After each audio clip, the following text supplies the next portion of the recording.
All right, good morning. We are recording. Hello, I am Jessica Waite, president of Very Good Food.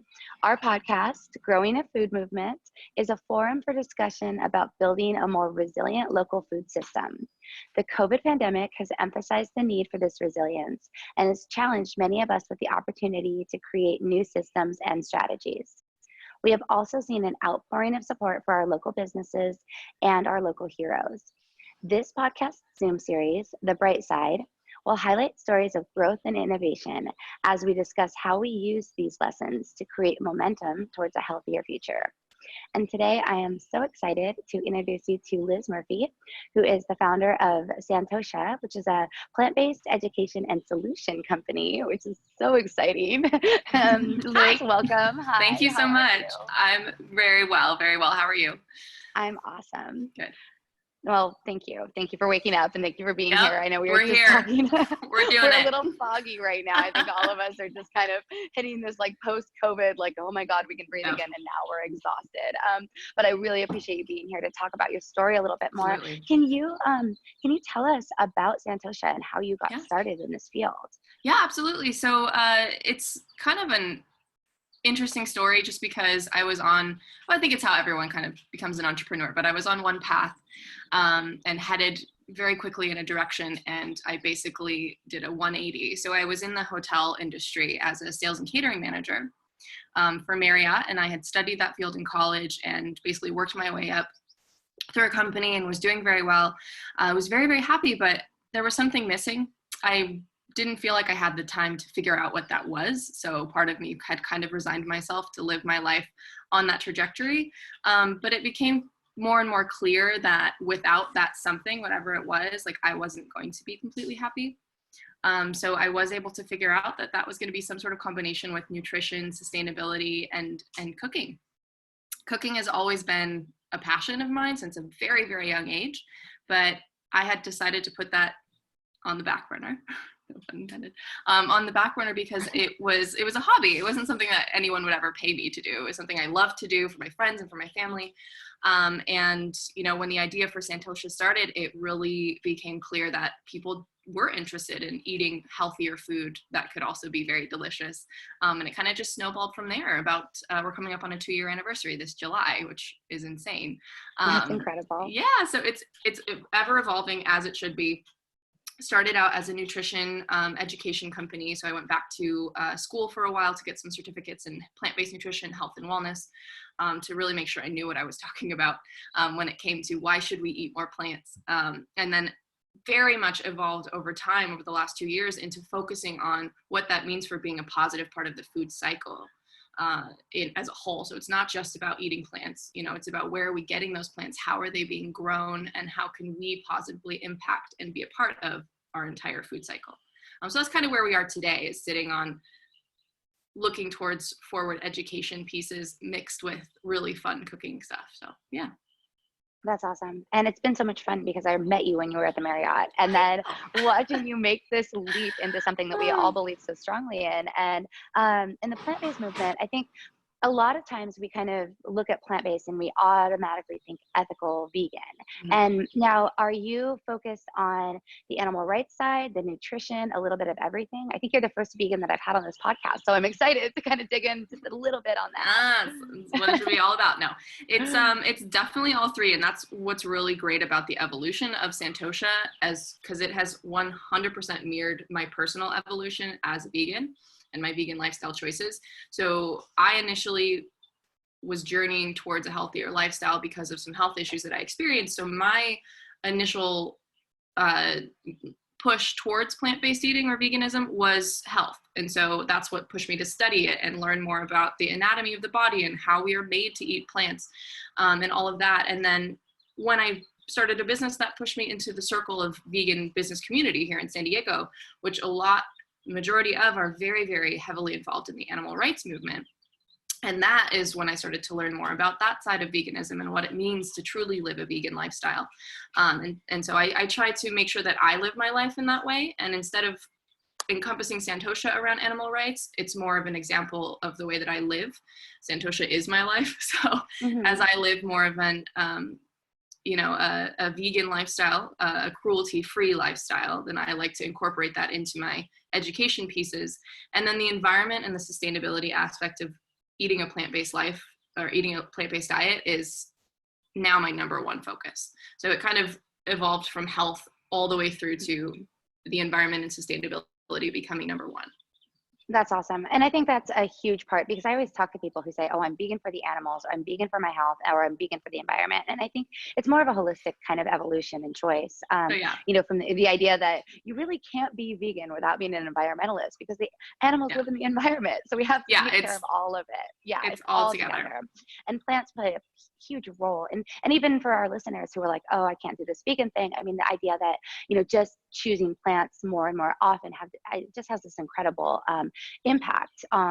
It just, just eating a plant-based meal here and there really makes a big difference. And you help them do that in a really delicious way.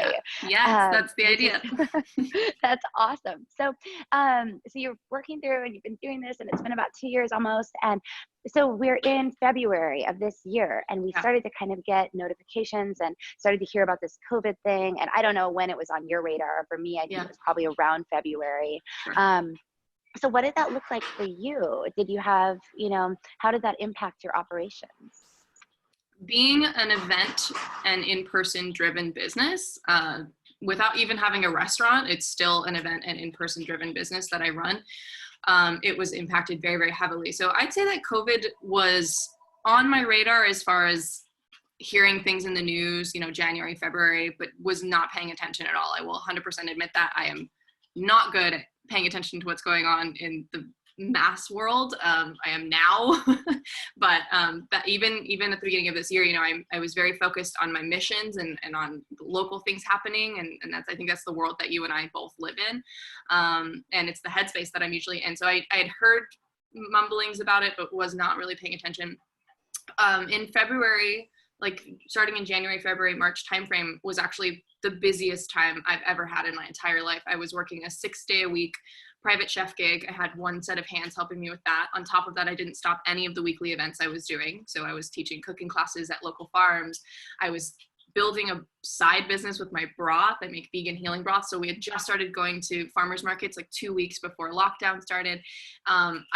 It's all a blur, quite frankly, because I was so busy. And the week before lockdown, I was actually cooking for a retreat center in the middle of California hot springs, about 5 hours north of here. We hardly have access to internet. There's no cell service. And it's something that I do every few months for this retreat center. And only myself and the organizer has access to the Wi-Fi.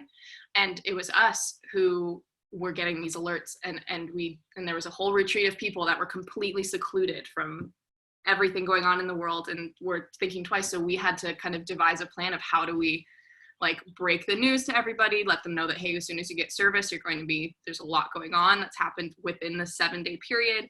And it was a very interesting way to learn about it. And kind of when the shit hit the fan, we weren't there, we weren't in society, we were completely secluded. And so it was a very interesting mental process to be like, okay, what are we going to come back to right now? How much has the world changed in 1 week?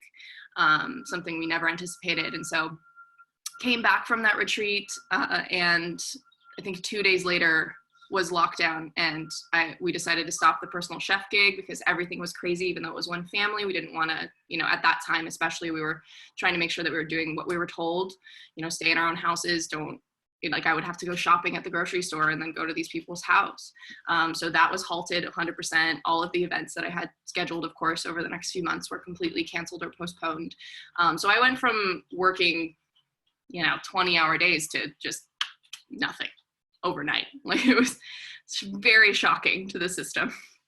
That's in the insane. business. I mean, yeah, it was absolutely, I think for a lot of us, where we just kind of, everything came to a screeching halt, and especially people in the event planning business. I've heard from a lot of friends just to have everything wiped off the books.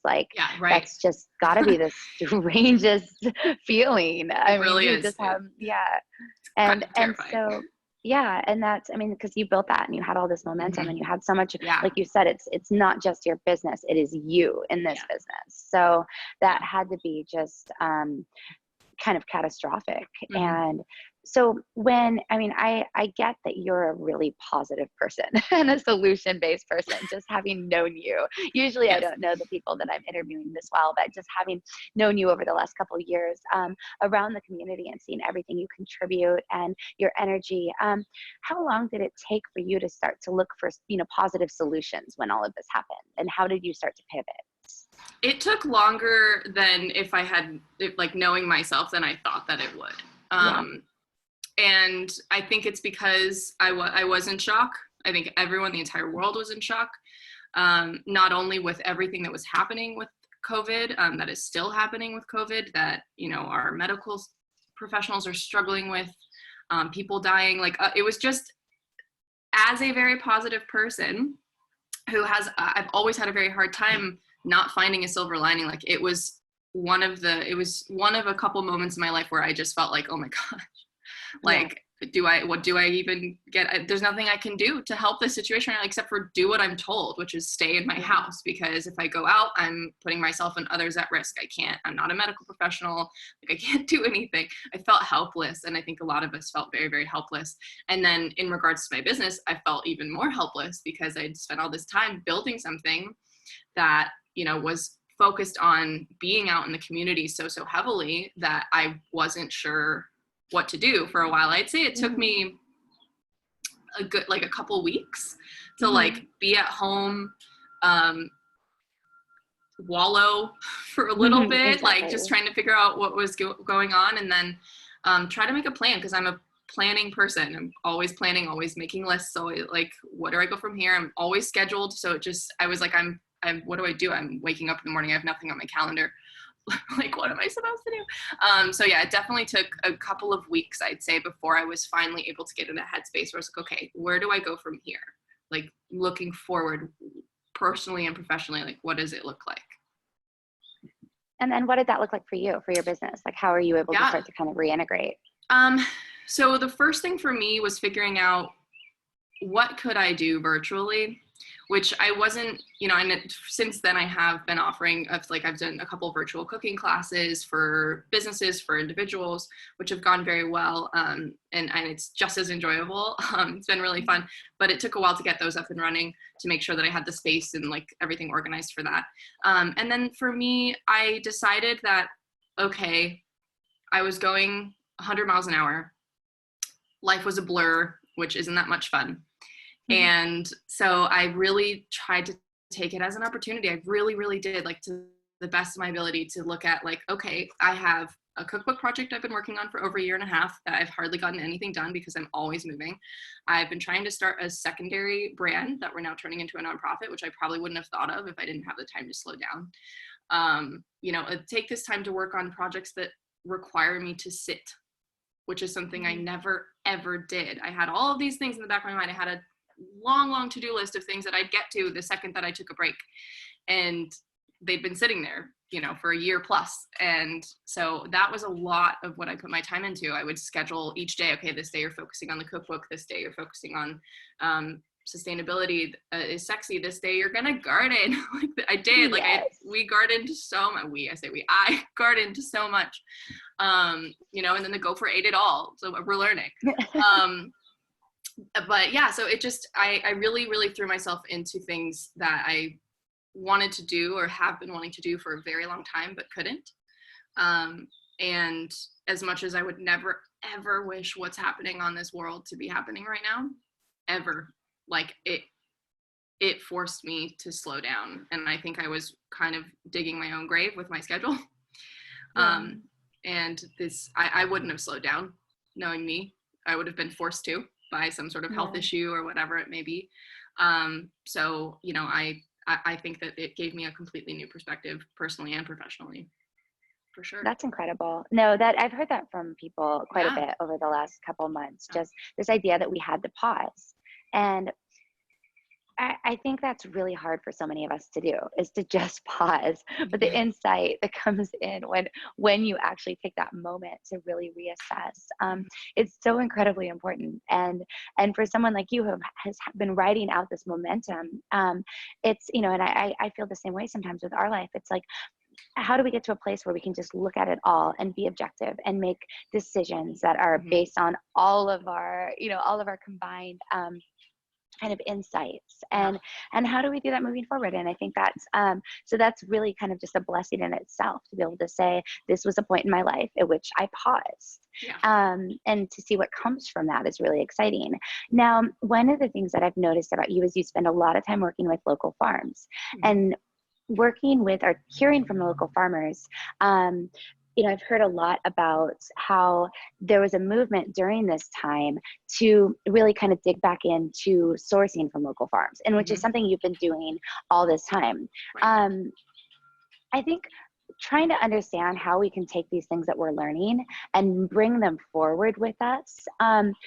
Do you feel like there's a sustainable path for people to continue to live the way that they're living now, maybe supporting local farms and all of that? Do you feel like that could really happen moving forward? And how would you kind of suggest we promote that? I do think that it's something that many people will carry moving forward, that they will have learned and take with them moving forward, which is very, very exciting. So one thing that I saw for a couple of the weeks on the latter half of the quarantine, I was at Cyclops Farms on Saturday mornings because I also took this time to continue to grow the product line business of Santosha, which is the healing broths. And so I decided, after I finally felt comfortable doing it, to actually take the broths and have a booth at Cyclops, because Cyclops was doing a little vendor fair to help out vendors that were not able to go to the farmers markets, which are now opening up again. And when, I knew Cyclops was doing these Saturday morning farm stands. They've been doing them forever, but like with the extra vendors. And the lines were down the road, like down Avocado Road, just like as far as I can see was people waiting in line to get into this farm stand. And that's not how it is normally. I mean, we've all been there at, 8:30 on Saturday mornings, and there's a group of people and they're getting their stuff from Luke, but this was different, right? Like people were preferring to go support a local farm, not go into the grocery store for a myriad of reasons. And it was really, really encouraging. And then as stores started to open back up, that line went down, that line dwindled, and then it kind of got back to its normal, like small groups of people coming in and out throughout the morning.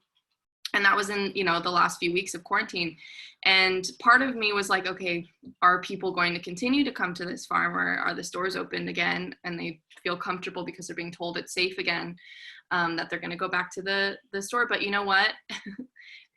I've seen the posts from this community, from people that are continuing to support Cyclops. Sand and Straw Farm, community farm in Vista, they have a CSA program. And I talked to her a month into quarantine, and it had over doubled the people that were utilizing the local farm CSA program at Sand and Straw. And that's beautiful. And those people aren't going to stop doing that because it's a convenient, amazing way to support local agriculture. And it's a program they've been trying to get off the ground for over a year, and it doubled overnight because of COVID. So I think farmers were coming up with new ways for their community to support them. And I think that the community showed up, and I really feel like people are going to continue to do that. That's awesome. And I always kind of like to go back to the basics, because I never really know what the learning curve is for whomever might be listening. But why do you feel that it is important to be sourcing from local farms when you create your products, instead of going to the grocery store and getting something that came from, the Midwest? Right. Yeah, From a nutritionist perspective. I'd say that there's, for me, there's three major reasons. The first reason is because you are supporting a local business. I think we all understand that now, right? Like over the last 100 years, we've created this culture of consumerism and big business. And finally, a lot of communities, a lot of people are coming back to the idea that, oh wait, let's support the small guy. Let's support the people right here. Not only economically is that smart for our communities. Secondly, the food itself will be fresher, healthier. Like that's a no-brainer. It's something a lot of people know. I think when farmers markets started taking off 10 years ago, like people were like, oh yeah, like it's going to be really fresh. It's going to be healthier for me because it's not sitting on a shelf.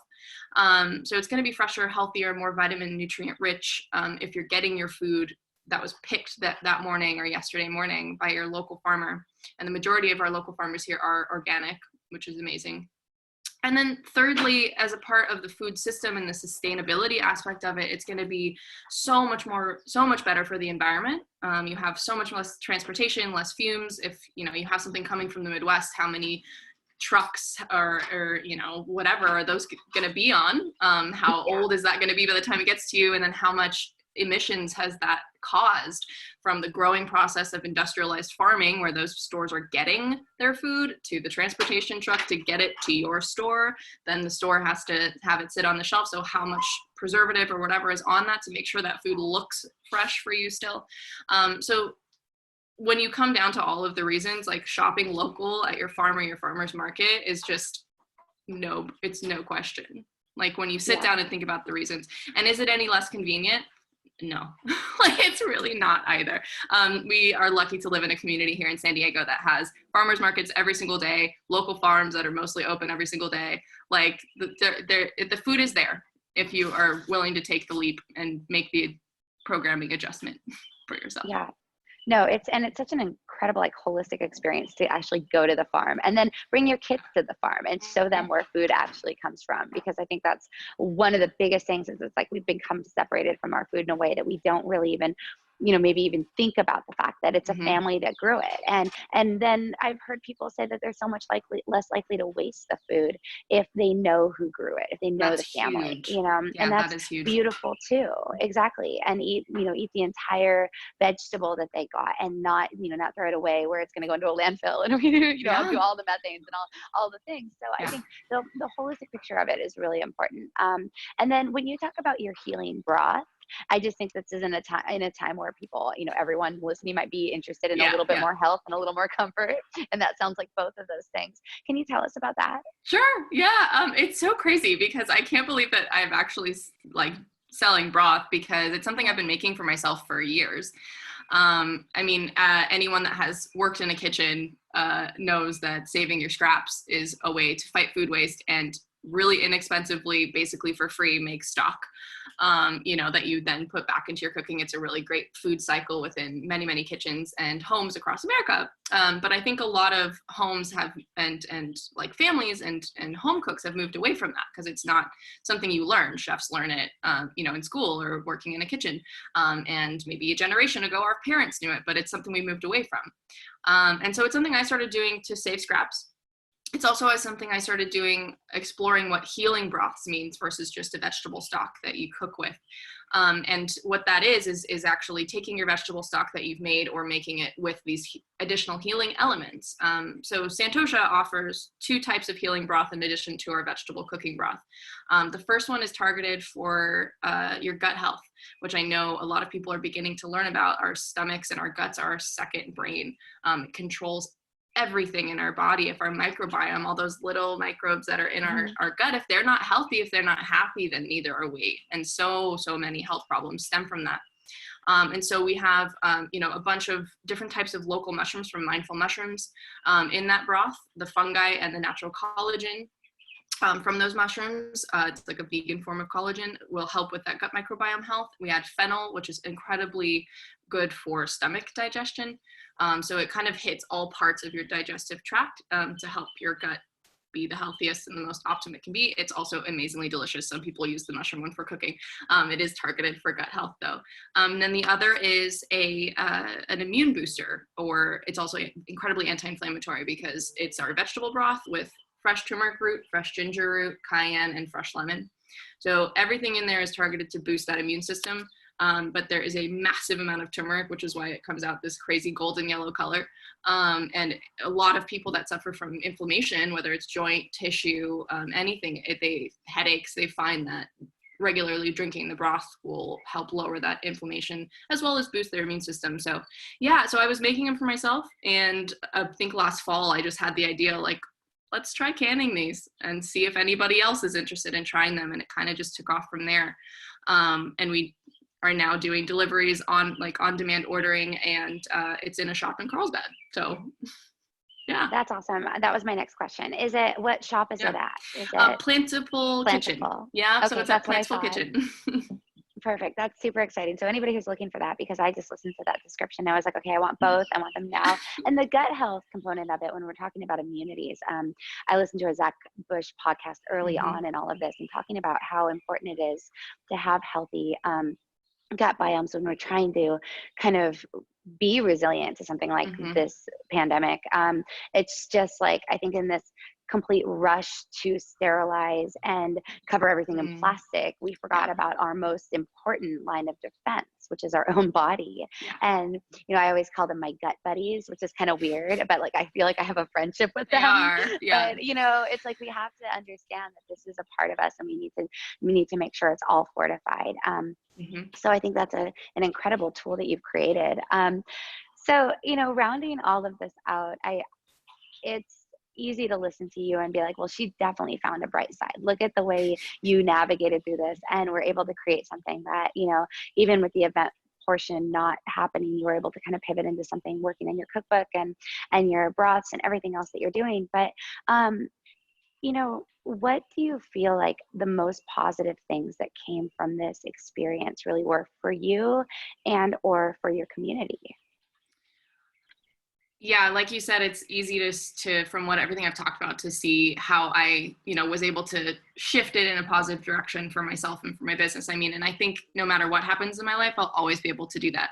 So on another side of it, for me, I think the most positive thing that's come out of being quarantined, first of all, self-confidence. Like, yes, I'm confident in myself, but just knowing that, like, no matter what happens, like, I will be able to weather the storm, you know, both for my mental health, personal health, but also for, you know, owning a business. And then I've also found that it's made me realize how much I need to learn, you know, and that's really, really important to kind of realize sometimes, because we can get caught up in everything we're doing all day long with this community, with the farms, with cooking, with all these things, you know, and really I feel confident in what I know, but I am very, very confident that I don't know anything. Like now that like it is really important for me to continue my education, not only about the field that I'm in, you know, with regenerative farming, with cooking, with sustainability, like learning all these things, but also what the heck is going on in the world. Like, I need to be more aware. I need to be more involved. I need to be more educated myself, because if I am not, then there's no way that I'm going to reach anybody else. You know, with everything that's happened with COVID, with the health industry across the globe, with the Black Lives Matter here, movement here in the United States and across the globe, like, these are things that, yeah, I need to focus on my mission statement for my business, but I also can't remove myself from everything that's happening, because I'm a part of this world. And if I want to change it, it's going to be very, very important that I know what's going on in this world. And that's been a really big enlightening realization for me, that I hope to never forget about and continue to learn. And for this community, I think shopping small has been huge. Like, Oceanside specifically, we've always been very good at that. But I think this pandemic, this quarantine, and all the movements to support small businesses and keep their doors open, keep them alive during these hard times, I've seen people that I never would have thought, you know, posting about supporting small businesses, just getting very, very into that idea. So I think that's going to be great coming out of everything. Whenever we end up truly coming out of everything, that's going to be huge, for this community and communities everywhere, that we've learned during this pandemic. That's awesome. Thank you so much for sharing that, personally and community wise. I feel like both of those are just the most, like, the most incredible bright side. And I don't think it's bad for us to be excited at this point. And I think, you know, being able to say, okay, this was really, really hard, but there is such a bright future ahead. And all of us working together and building community can make that a stronger and more resilient and healthier future. So that is so excellent.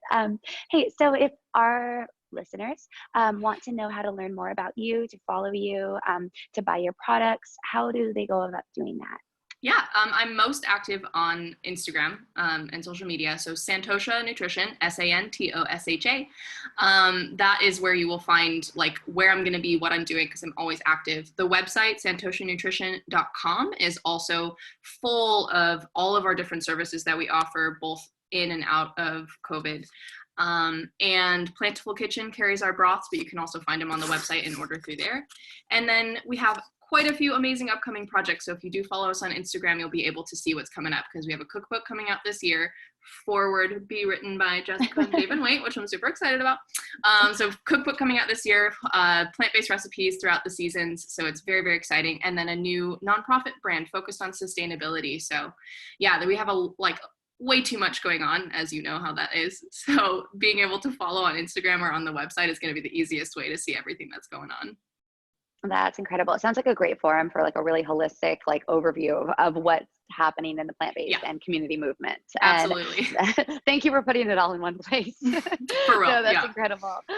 Okay, well, thank you so much for joining me this morning and sharing your story from this really incredible and somewhat inspiring experience. So thank you very much. Thank you. Okay, I'm going to stop our recording now.